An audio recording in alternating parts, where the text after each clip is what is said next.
Hello, awesome leaders. I'm really excited about talking to you today about leading different colors.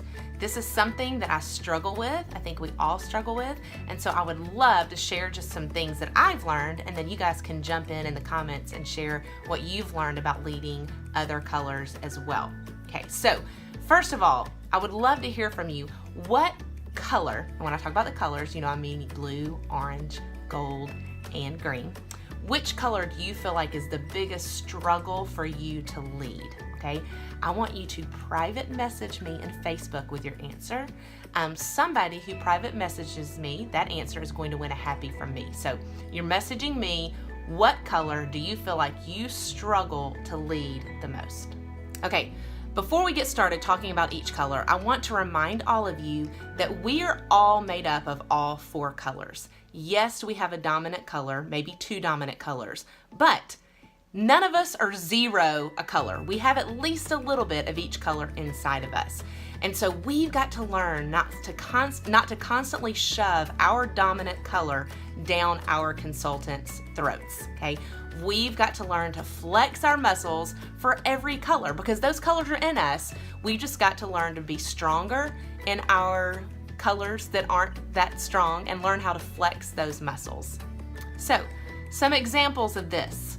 When Mandy and I dressed up as Marty McFly and Doc to publicize convention when the thing was Back to the Future, we were really flexing our orange muscles, guys.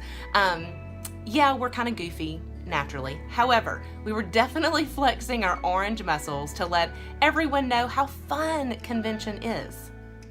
Those team leader selfies that we've started doing, that is flexing our blue muscle. We all love success stories, of course. However, blues really respond to a story of how this business has impacted someone and how this business has impacted their family and their community. So when we do those team leader selfies, we're really flexing our blue muscle. And gals, when I go to the director calls every single Wednesday at 12:15, and sit there for an hour, sometimes longer, listening to just a barrage of information that I need to hear because I need to know how to answer the questions for my team. I need to know what's going on with the company. I am flexing my green muscle because the whole time I'm sitting there thinking of my to-do list and all the things I need to be doing. But I need that information. I need to hear that information, and I'm really having to stretch or flex my green muscle during that time. So, all that to say, we really need to grow in every color, flex those muscles so that we know how to respond to our teammates who are different than us. Because as I said earlier, if we're only shoving our color down their throats, they are not going to respond in the way we want them to. They're not going to respond favorably, and there's a good chance that we could be impeding their success.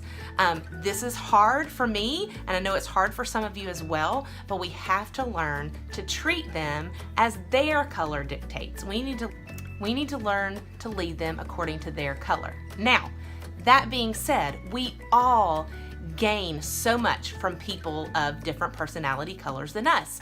Our orange leaders keep it fun. They remind us to keep this business fun.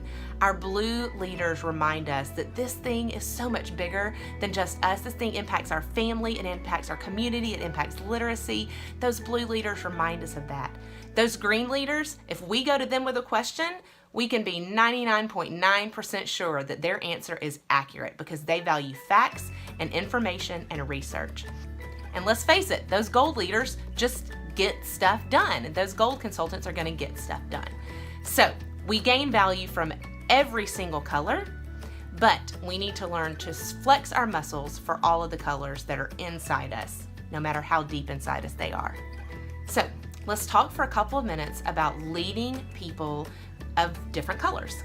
We're going to talk about how to motivate them and struggles that we may encounter with leading their color type. And let's start with orange, the fun gals. Remember that orange people love recognition. They love the spotlight, so sing their praises from the rooftops. Figure out all the different places that you can give them recognition and sing their praises when they're successful. They also love challenges. They love for you to dangle that carrot in front of them, for them to have something to work towards, but you've got to keep it fun. It can't seem like work. It's got to be fun for them. And FYI, They don't like checklists typically. So keep that in mind for your new consultants who you learn are orange. They're probably not going to pay much attention to that new consultant success plan checklist. Okay, struggles with leading our orange friends. First of all, they're not super strong in planning. So a lot of times they're going to wait till the last minute. They may be the consultants who are scrambling around the night before a home party trying to find catalogs. So that could be frustrating sometimes for you as their leader. Also, sometimes they can be a little bit impatient with wanting information right then when they want it. You might receive a text, a Facebook message, and a phone call within 3 minutes of your orange new consultants. But I have figured out something over the years. Oftentimes when I get a question from an orange consultant, let's say I get a text from them, and I'm like, you know what? You can find that answer. You know where to look for that answer. I don't respond right away. I'll wait for 5 to 10 minutes, and I would say 9 times out of 10, I get an answer back a couple of minutes later. Never mind, I found it.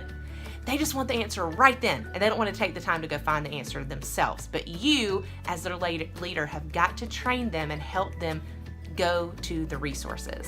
And so show them where those resources are and train them to go find the answers on their own. Because as your leader, you can't spend a ton of time spoon feeding the answer to every question to them. Okay, now for our green friends. Remember that our green friends value facts and information. They want to know the facts. And so if you can really clearly show them, these are the facts. This is what you need to do to be successful in this business. This is the income that you could potentially have. These are the things that you could potentially do, and lay it out for them and how to do it. They'll probably do it. They just want the facts and nothing but the facts. Show them, keep all the sentiment out, and just show them the information that they want. Okay, struggles when leading our green friends. Guys, I very quickly figure out that somebody's green when they join my team, because I notice that they feel like they need to watch every single training and know all the information before they're ready to get started. These are the people who may spend tons of time making graphics, making documents. If you think about archery, if you think about aim, those green people just keep aiming. You as their leader have got to help them fire, okay? You've got to help them get past research mode and start doing. You can do this by helping them understand that in this business, the best way to learn is just to do it. You've got to encourage them to take a step out and do it. They don't have to know every aspect of the company before they get started. They just need to know how to do their kickoff party. And then after that, we can go from there. So keep that in mind when you're leading your green consultants. Okay, now for our sweet blue friends. Always remember that they genuinely care about others. They want to make an impact. They want to make an impact in their home. They want to make an impact in their community. They want to impact literacy, and you need to tap into that. You need to always help them remember the impact that they can have with this business.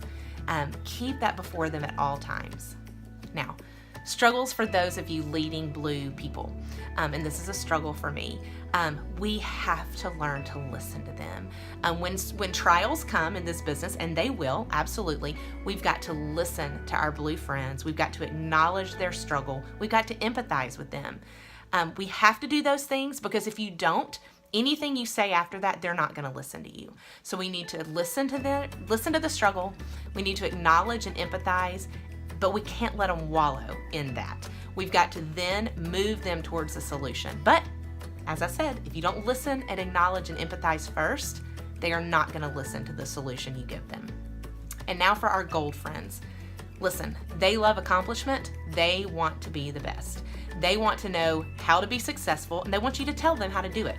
They want a checklist. We love checklists. So give them that new consultant success plan checklist and tell them to do it. And tell them if they do it, they'll be successful. And guess what? They'll do it. And our gold friends also really love shout outs and praises. Remember, they want to be the best. Now for struggles in leading a gold person. Golds do not do well with change. And so if they are on a path and a roadblock pops up, they're going to have a hard time changing course. It's like they can't wrap their brain around doing something different than what they set out to do. So you as their leader may have to help them get out of that stuck mode. They may be like a deer in the headlights, like, I don't know what to do. I was supposed to do this and it's not working. You may have to help them route that new course, because change is just not easy for them. And right now I want to speak directly to the blue and orange leaders of gold people. Blue and oranges typically probably don't like to tell others what to do, especially our sweet blue friends. But listen, golds want to be told what to do. They want to know how to be successful. So don't feel like you're going to hurt their feelings or overstep your bounds by telling them this is what you need to do. No, they want you to do that. Give them that new consultant success plan and tell them to do it. Give them that resource. If it's too hard for you to tell someone what to do, fine. Give them a resource that tells them what to do, because golds really want that. Obviously, we could talk for hours about this topic.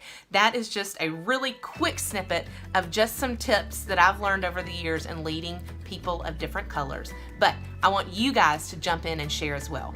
In the comments below, share things about your own color, things that have helped you in being led by your leader, or things you have learned from leading others on your team. Let's all come together and share ideas with each other so that we can really lead our team members in a way that they are going to respond favorably to.